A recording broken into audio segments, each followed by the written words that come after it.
Good evening friends, world wide information में आप सबको वेलकम। आजकल आप एक वर्ड बहुत ज़्यादा सुन रहे होंगे, learn to live with corona. मतलब कि कोरोना के साथ रहना हम लोगों को सीखना पड़ेगा, जो कि कहना है WHO के इमरजेंसी एक्सपर्ट माइक रियान। उन्होंने कहा है कि corona virus will never be eradicated and may become just another endemic virus in community. मतलब कि जो कोरोना वायरस है वो इरेडिकेट नहीं हो सकता, ये एक और एंडेमिक वायरस है कम्युनिटी में, सेम लाइक उन्हीं वायरस की तरह जैसे कि एड्स, HIV। ये ख़त्म नहीं हुए लेकिन हमने इनके साथ रहना सीख लिया है। अगर एंडेमिक की बात की जाए तो उस वायरस को कहा जाता है जो कि ख़त्म नहीं होता और ये सर्कुलेट होता है ह्यूमन पॉपुलेशन में। जितनी ज़्यादा सोशल डिस्टेंसिंग बरकरार रहेगी इससे हम बचे रहेंगे और उन्हीं लोगों को ये इन्फेक्ट करेगा जिन लोगों ने वैक्सीनेशन नहीं करवाई होती, जो कि देखा जाए तो अभी तक इसकी कोई भी वैक्सीन नहीं आई।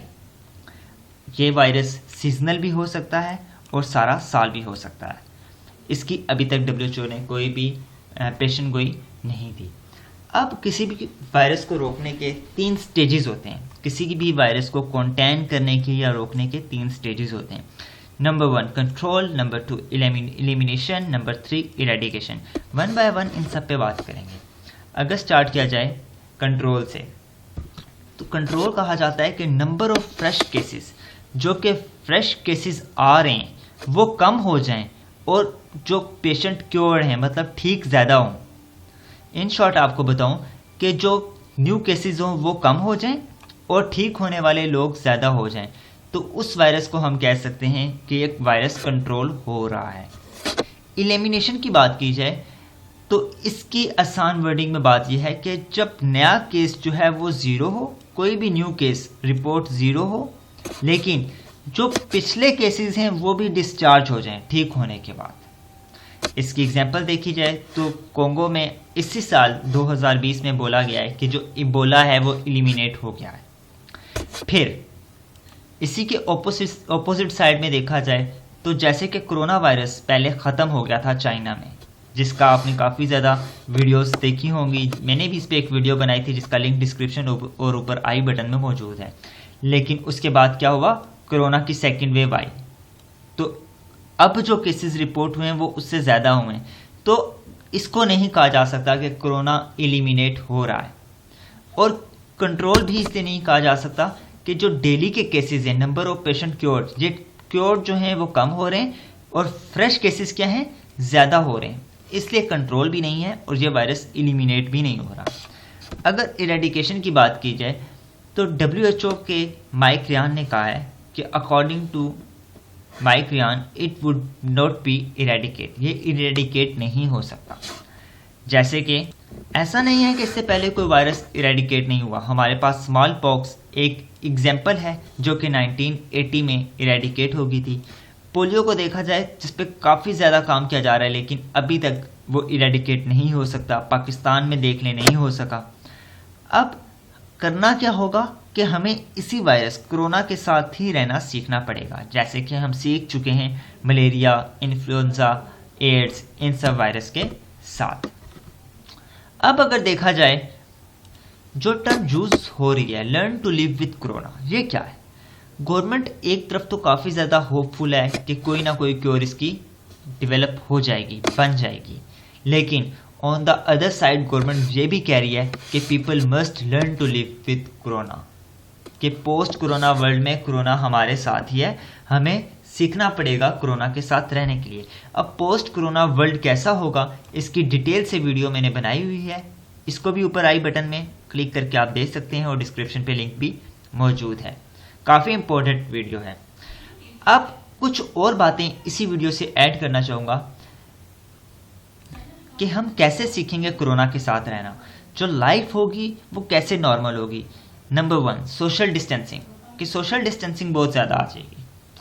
नंबर 2 मास्क और सैनिटाइज़र, जिसका आज से पहले यूज़ नहीं था, काफ़ी ज़्यादा इन नहीं था ये कॉन्सेप्ट, लेकिन अब के टाइम पीरियड में देखें कि मास्क और सैनिटाइज़र की डिमांड काफ़ी ज़्यादा बढ़ गई है, एक नीड बन चुकी है ये। अब इसमें भी 2 केसेस की बात की जाए, पाकिस्तान और जापान। जापान ने कोरोना को काफ़ी जल्दी इरेडिकेट करने की कोशिश की, कंट्रोल करने की कोशिश की। वो कैसे? क्योंकि जापान वो मुल्क है जिसमें कोरोना से पहले भी मास्क का यूजेज जो था वो काफ़ी ज़्यादा था, जिस वजह से कोरोना काफ़ी हद तक कंट्रोल हुआ। ये आदी थे इस चीज़ के। लेकिन पाकिस्तान, इंडिया जैसे जो अंडर डेवलप कंट्रीज़ हैं या डेवलपिंग कंट्रीज़ हैं, इनमें देखा जाए तो ना मास्क, ना सैनिटाइज़र और ना सोशल डिस्टेंसिंग, एक भी चीज़ की प्रैक्टिस नहीं हो रही। तो इन ममालिक में कोरोना को कंट्रोल करना तो काफ़ी मुश्किल है, एलिमिनेट और इरेडिकेट सारे स्टेप्स बहुत मुश्किल हैं। जबकि जापान में देखा जाए तो वहाँ पे इन सारी चीज़ें होने के बावजूद भी जो कोरोना था उसकी सेकंड वेव ने काफ़ी ज़्यादा असर डाला है। जब ये चीज़ें होंगी तो इसके साथ साथ हमें एक और नया कॉन्सेप्ट देखने को मिलेगा, work and learn from home, जिसकी डिटेल से बात मैंने पिछली वीडियोस में की थी, लिंक डिस्क्रिप्शन पे मौजूद है, कि घर बैठ के पढ़ाई भी होगी और ऑफिस वर्क भी होगा। अब इसमें भी दो बातें आ जाती हैं, डेवलप और डेवलपिंग कंट्रीज़ की।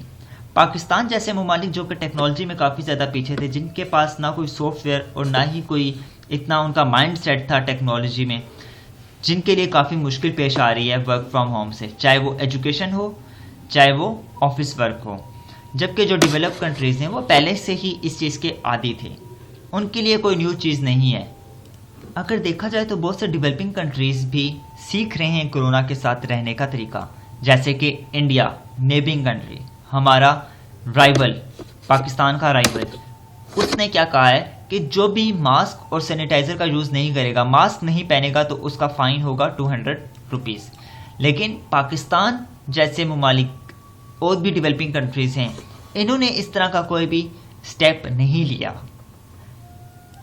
तो अगर कोरोना के साथ रहना सीखना होगा तो सबसे पहले हमें इन चीज़ों की प्रैक्टिस करनी पड़ेगी, मास्क, सैनिटाइज़र और सोशल डिस्टेंसिंग और work from home.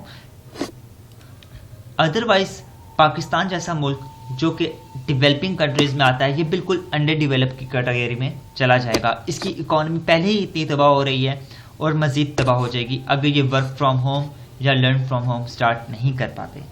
Hope so आपको आज का लेक्चर समझ आया होगा। Thank you for watching. I really appreciate your time. Kindly subscribe this channel and press the bell icon for next videos.